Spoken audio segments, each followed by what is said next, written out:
it's not a zero-sum game. The answer is I can leverage technology and automation, and I can actually drive efficiency, drive optimization, and improve the experience and create business outcomes and drive transformation. I can do all of it at once if I look at it from the right perspective.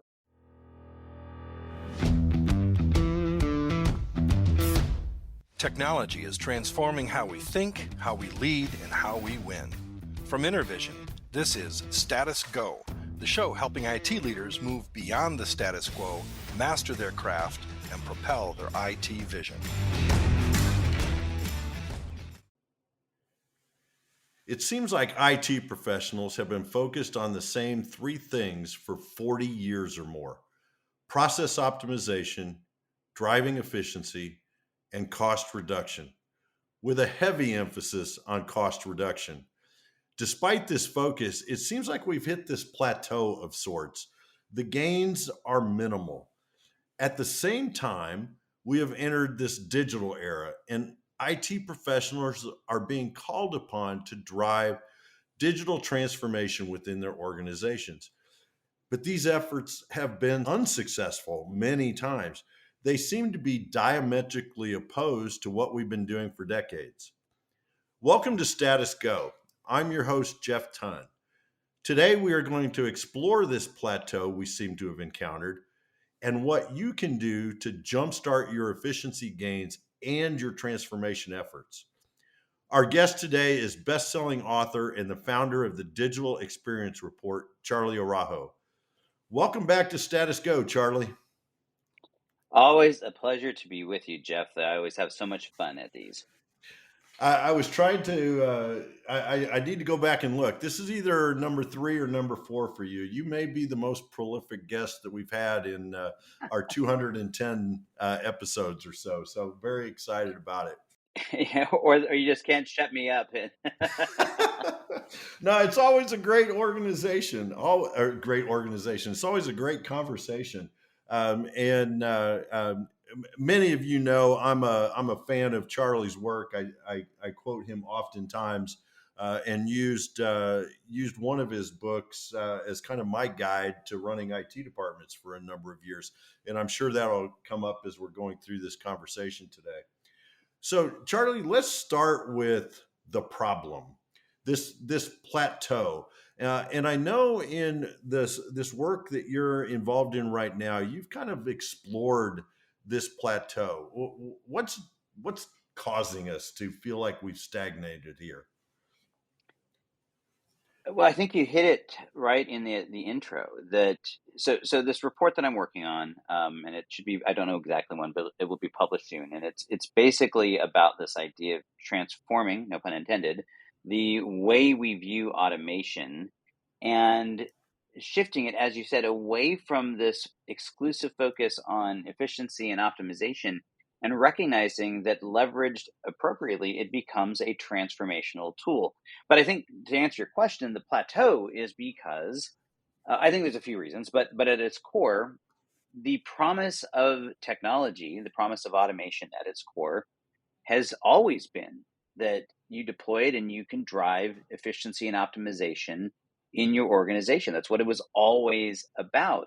And while I will argue there is always this tinge of this transformational story, the real challenge is that the combination of organizational complexity and the lack of the technology being up to snuff in the early days meant that anyone who sort of went down that bigger picture road got stymied. And so what we saw was that automation efforts got very narrowly focused in these sort of functional domains, right? Where we had, I want to call it small automation, because sometimes these were very big, important efforts, but they tend to be aligned to these functional silos, right? That we're automating what's happening within this specific area of an organization and not looking at it from sort of across the organization. And I think that there was so much fertile ground for so long that was just fine. But I think much of those gains have now been realized, and so we're starting to run into the limits of that type of functionally driven benefit from automation, and then this myopic sort of focus on efficiency becomes the sort of the second inhibitor. So I love the statement that that's really kind of why technology was brought into the business in the first place, was for process optimization, process automation, and efficiency gains. Um, but I think the other side of that is because we hadn't entered the digital era yet. So there wasn't this consumerization of IT and all these things that we're seeing driving that. And I think in some cases, and you point out that we get stuck thinking about the problems the way we've always thought about the problems. And even the concept, and I love your thoughts on this. This would have been, gosh, probably 20 years ago. It might be longer ago than that now. I'll date myself. The concept of process owners was an attempt to look across the organization, right? We had order to cash as a process, and we tried to do that. Was that an early attempt at trying to solve this plateau?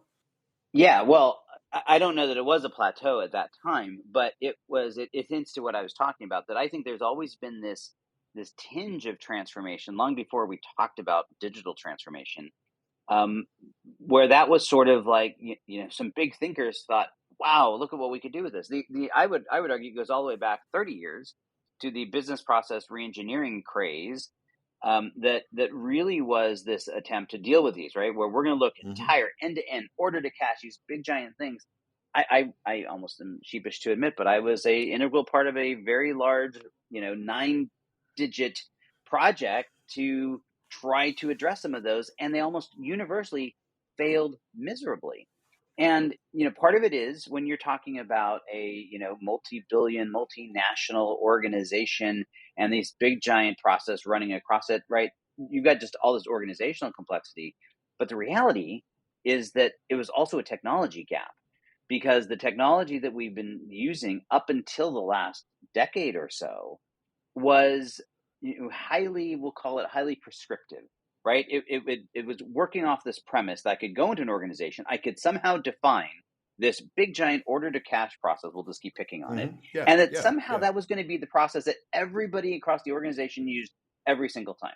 Now, you need to spend a whopping maybe 30 seconds inside of an organization to know that is just not true, right? And so we had these technologies that required this high level of prescription, high level of rigidity to actually make them work. And the minute you put them into production, started failing, because that isn't how an organization actually functions. And so I would argue that while there was an interest and desire from the beginning, maybe not the very beginning, but from the beginning at some point, the technology was such that it couldn't do that. So we ended up seeing these efforts become reduced to a scope that we could actually manage against. And so I think that's what sort of led us here, right? And but I think there's always been a desire for this transformative piece if we could get there. So talk a little bit about this tension that you described between the two sides of that coin, and I referenced it in the opening.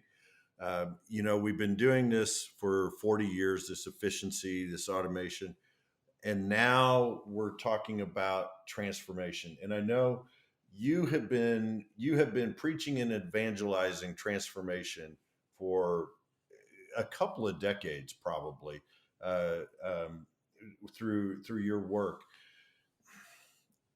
How do we balance the two of those? As you know, our audience here on Status Go are IT professionals. Many of them have been doing it for as long as you and I have. How do we balance the tension between those two things?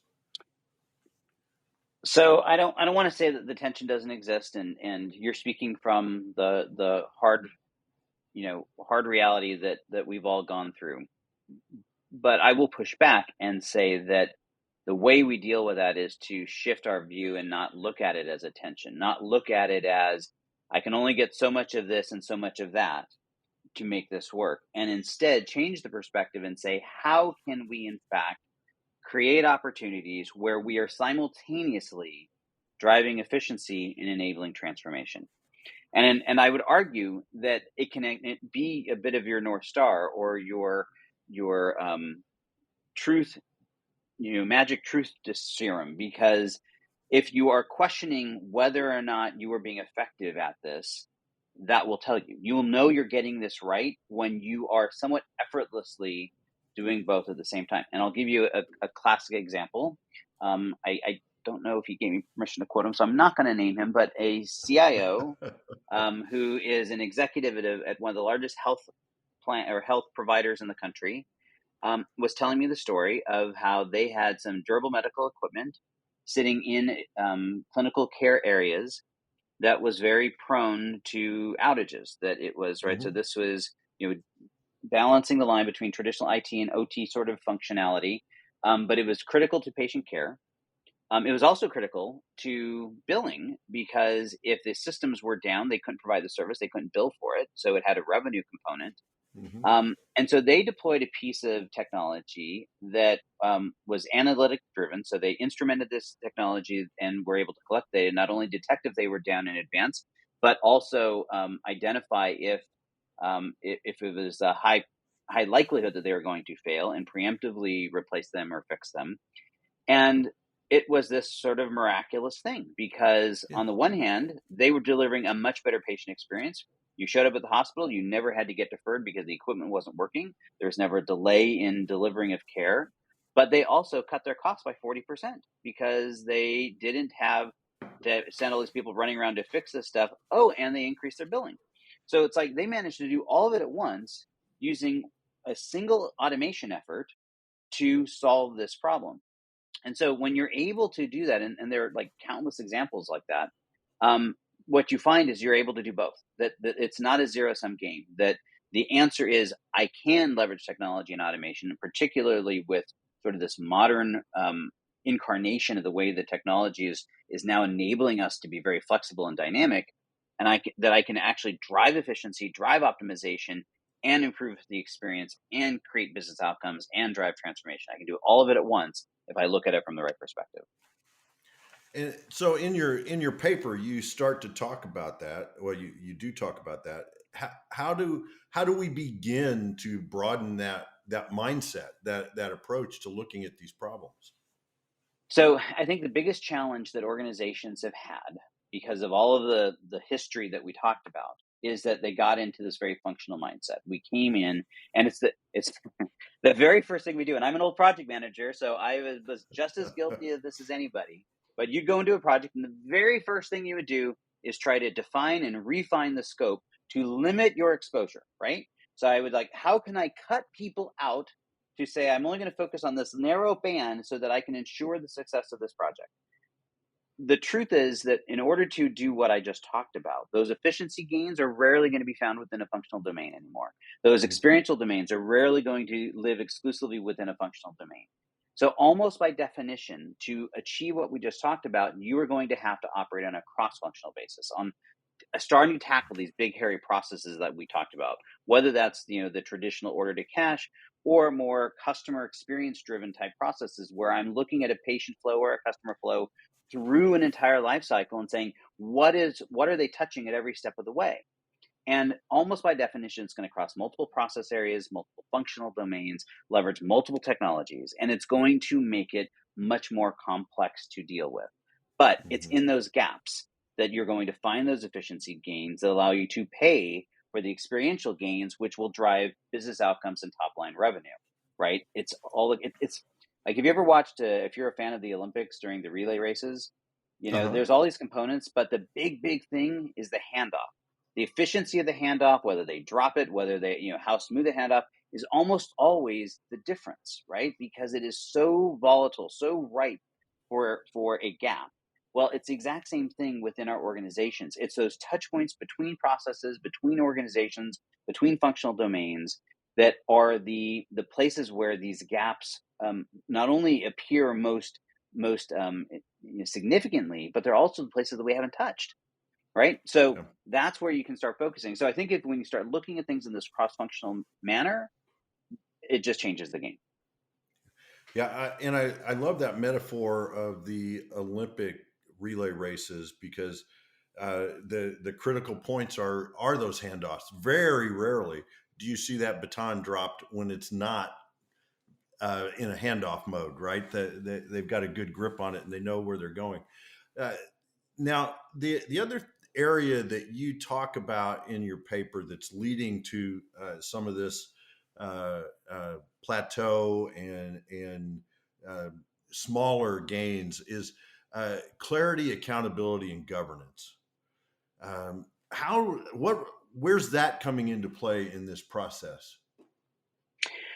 What sort of the side effect, meaning that it's sort of the metaphor for everything that's going on within IT today, is that the biggest challenges are complexity, right?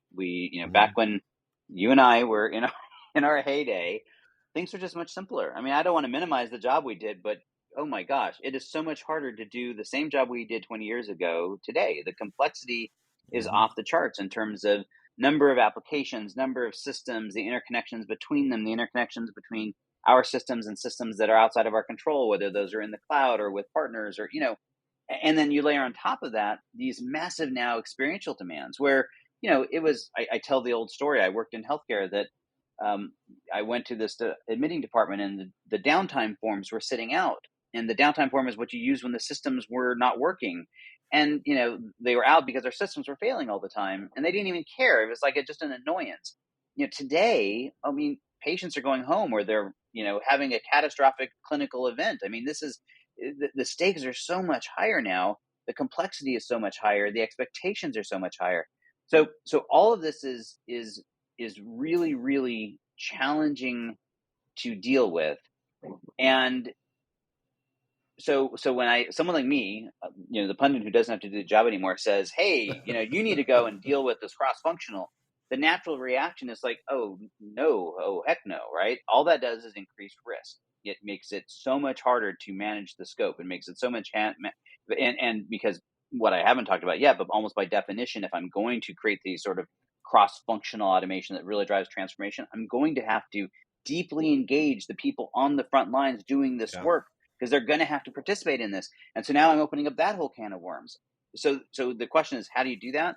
Well, the answer is you've got to put a ton of emphasis on governance and controls and management to do it in a way that protects you, that minimizes and mitigates that risk without Mhm. constraining, right? Because the Yeah. challenge that we've historically approached, the way we've historically approached this is to just lock everything down. I can't mess it up if it's all Right. nice and safe and secure. Like I used to tell people, if you want to not have any outages by change, easy, don't make any changes. But Right. that's just Right. not Right. pragmatic, right? And so the idea of using governance controls becomes, I would argue, a strategic asset. And this is going to tie into, that means you've got to get it embedded into the tools you're using, because if it's not, Mhm. then the whole thing falls apart. But Yeah. that's why it's so critical. Well, we're gonna pause right there, Charlie, for a word from Intervision Systems. Intervision is the publisher of the Status Go podcast, and when we come back, I want to shift gears to the tools.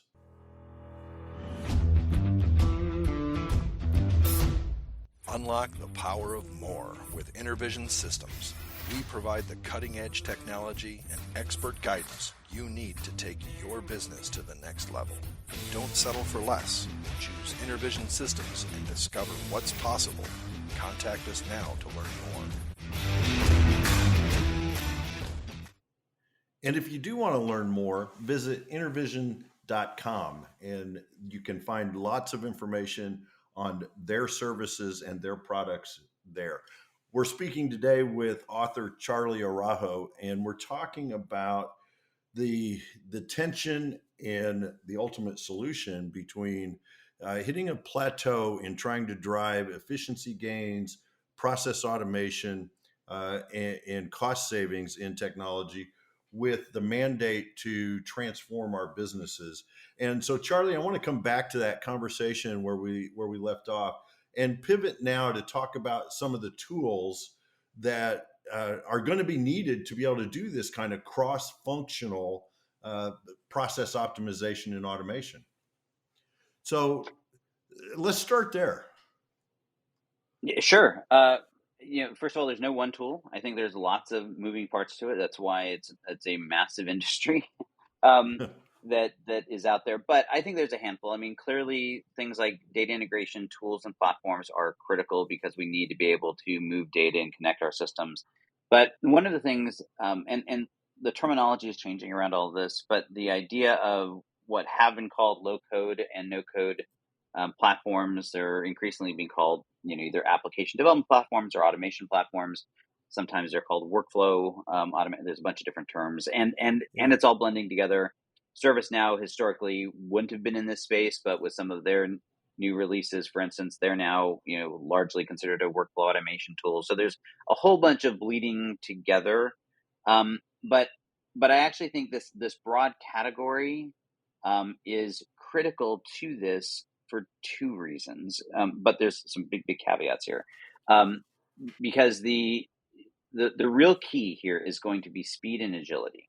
How quickly can you deploy an automation, right? See the problem, see the gap, identify, and even though we've been talking about this big end-to-end cross-functional, sometimes the gap is a small cross-functional, right? I've got two departments and Hmm. I've got an issue between these two, and so it's still the cross-functional, but it maybe is I can be tactical. I can go and hey, let's solve this problem. I can get a massive experiential gain out of it.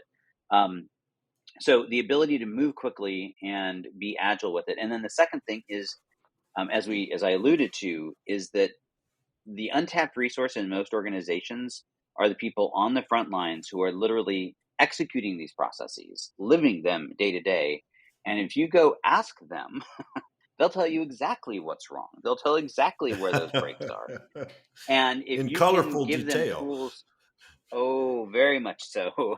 If you can give them tools to participate in the process, to not code, but to actually get into a tool and say, "This is what it should look like," or "This is how it should flow," then it suddenly becomes a very, very powerful process. And so, Mhm. while in general, I think the entire low code, no code space is going to help with this overall, I think there's a set of tools out there that are a little bit more focused on what is really called either model driven or abstraction level approaches. And what that really means is we're not building these sort of rigid structures, right? Because sometimes that's what happens. You're just creating Mhm. another silo or another, rigidity. What we're really doing is creating these dynamic flows that we can rapidly pivot and adapt as we go. And so, when I'm advising people to what kind of tools they're looking for, is you want something that first and foremost enables collaboration. It allows people across your organization, right? The definition of cross functional is I've got different stakeholders that are all looking from a different perspective. And I don't want to do the traditional IT approach of, hey, you tell us what you need and we'll go away for 6 months and build it, right? We want to have Right. a collaborative model where we're collectively building this thing and iterating on it as we go. You need to have that governance that we talked about where I can create safety zones where people can go and experiment and build and test things out. And I'm not worried about them blowing up our systems, right? So I can, Yeah. but I still have to give them access to all of it. I need, none of these things are going to work well if they work in isolation. So I'm having that element. And then, and there's another one, which I'm blanking at the moment, but, pulling all these pieces together and doing it from a tooling perspective or letting the tool be the enabler is, I Mhm. think, really, really critical to that. Where does RPA fit in all this? You mentioned low code and no code, but I'm hearing a lot about RPA. Does it provide what you're talking about in here?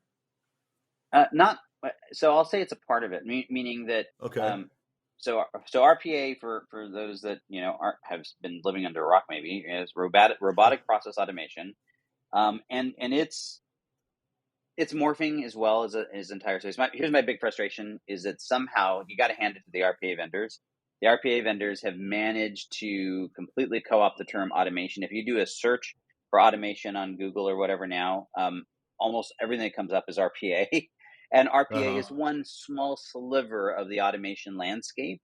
It's very, very effective at taking particularly those legacy processes that use legacy systems that were very difficult to automate and Mhm. providing an automation layer that can sit on top of those and do these highly repetitive, but also highly prescriptive tasks. Meaning, I'm able to. So the big challenge with RPA historically is that it's been very fragile, and so if there was any variability or anything that could change, then that might fall apart.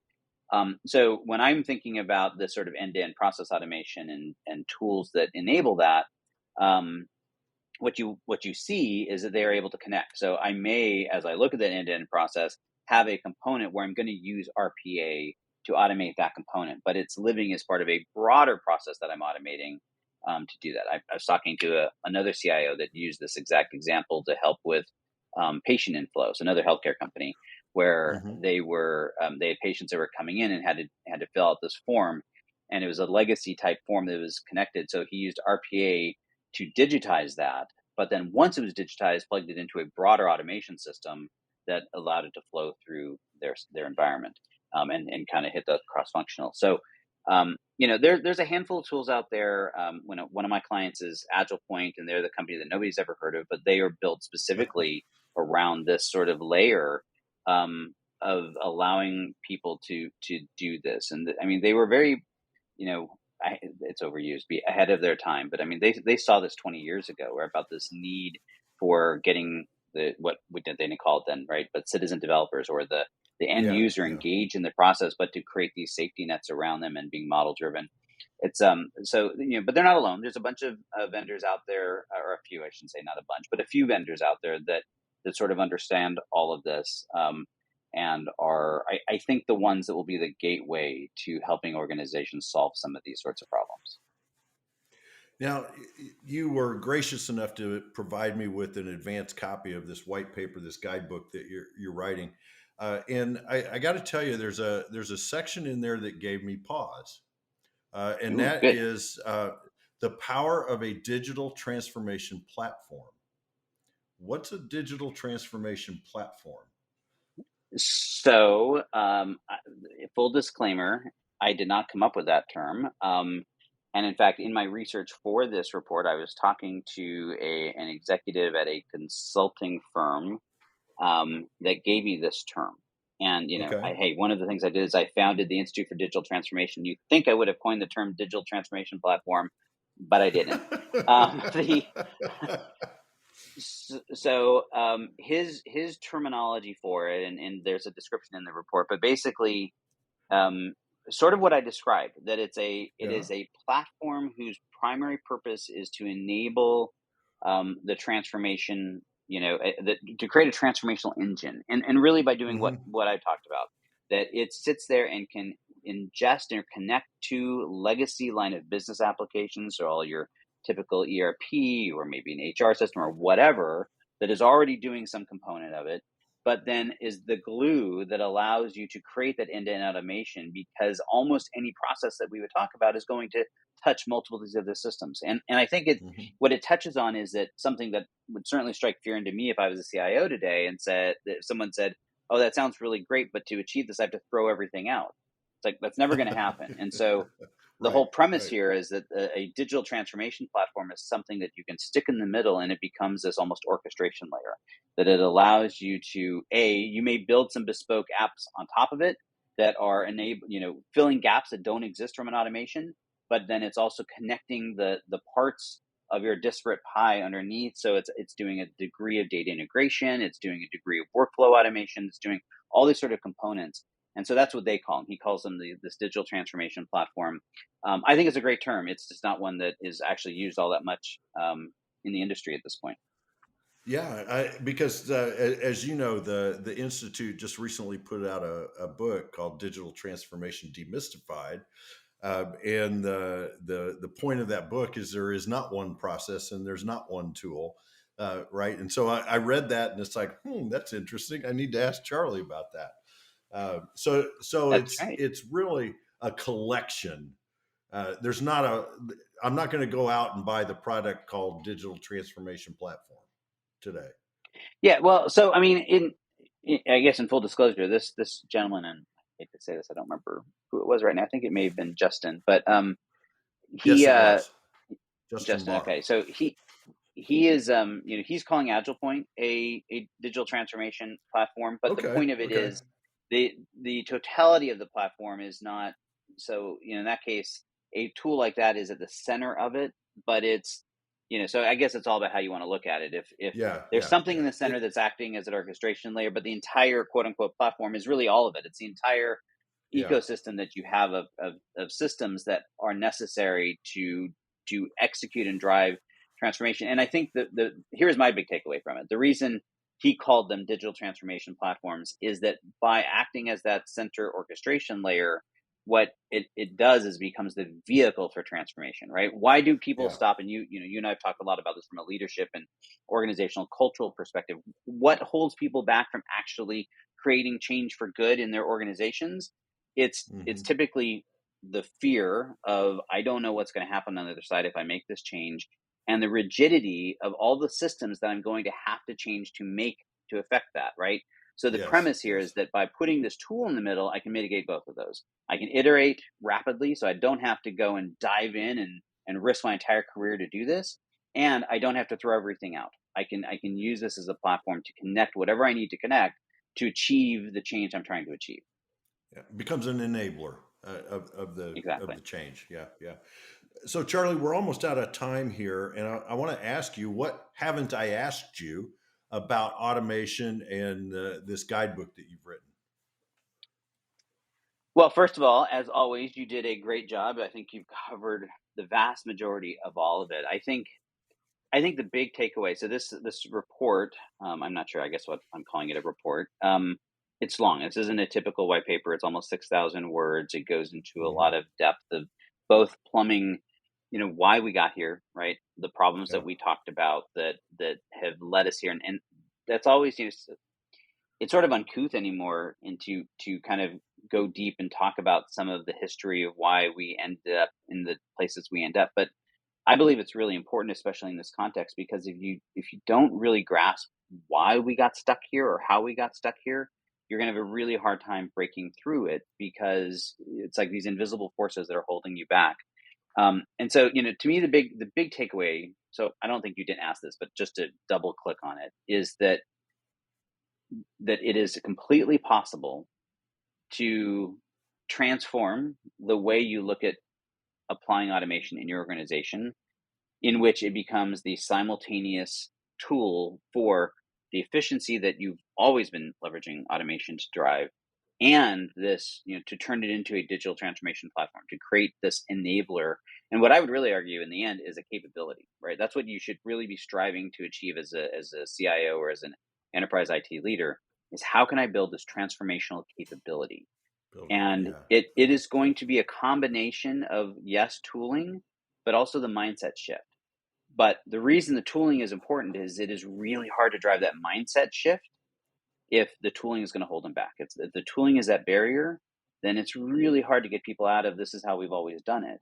And so, there's a couple, I write in the report, a couple parts of that mindset shift, like starting every process by saying, who else is involved in this?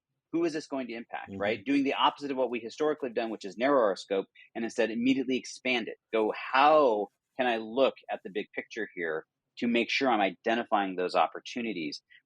Breaking through the functional silos, all the cultural and corporate dynamics that exist, right? That's a cultural element. But it's really hard to Hmm. break through that if I've got ownership at these application silo levels that people don't want to share, and are afraid you're going to mess up my process, right?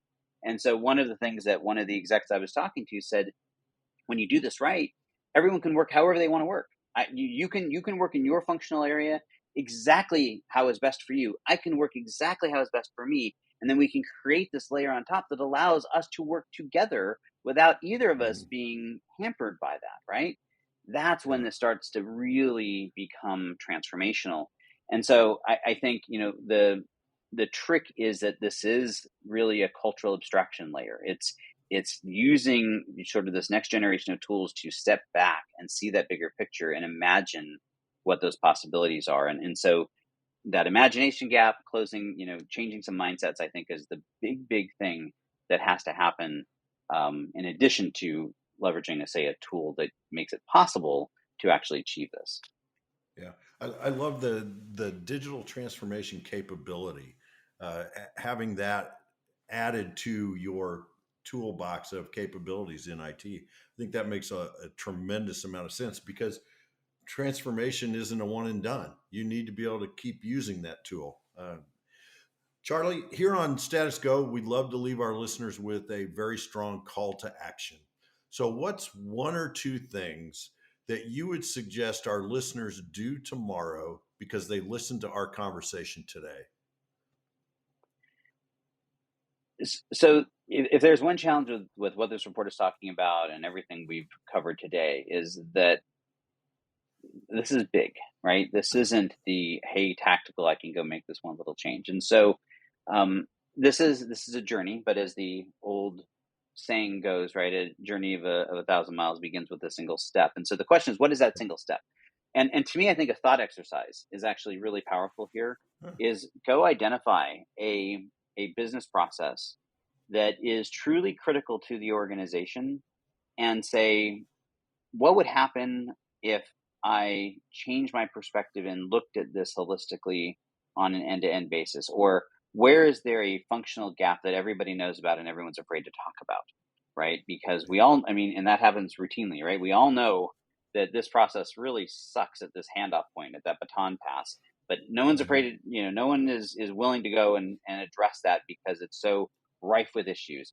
And then, once you've identified it, go through this thought exercise of saying, if I threw away all the rigidity that I, sort of have baked in of my traditional tooling and approaches and could truly reimagine this, what would it look like?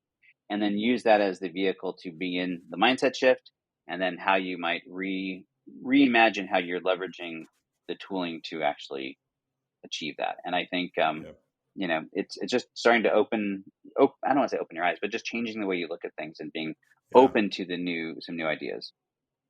I love that, to identify a critical business process and look at it from a different perspective. Because you're right, we end up looking at them the same way all the time. Change your perspective and see if you see an opportunity there.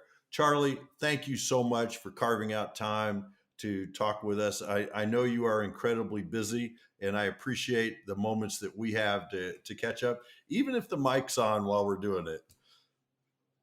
Always love being in a room, virtual or otherwise, with you, Jeff, and having these conversations. They are always great, and I hope others get value from them. To our listeners, if you have a question or want to learn more, visit intervision.com. The show notes will provide links and contact information.